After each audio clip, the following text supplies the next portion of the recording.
A wave of recent protests has put a new spotlight on Juneteenth. People from cities across the nation are filling the streets protesting racial injustice.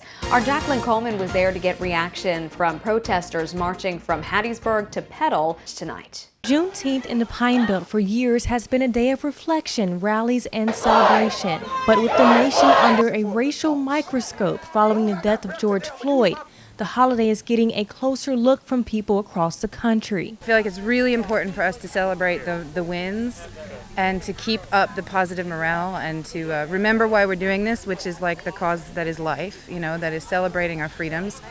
But I do feel that we have a ways to go.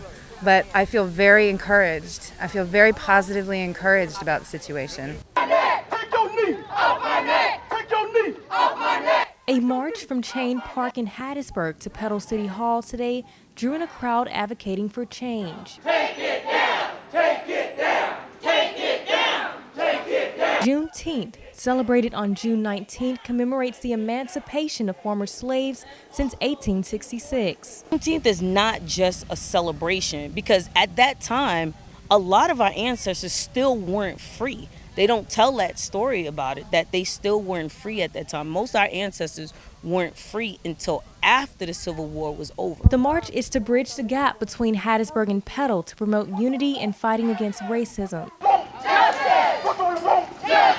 Marching in solidarity to fight systematic racism, police brutality, and institutional racism as well, and social and structural racism, just oppression, period. People here say the fight for justice is not over, and in celebrating Juneteenth, they pray for peace and liberty for all.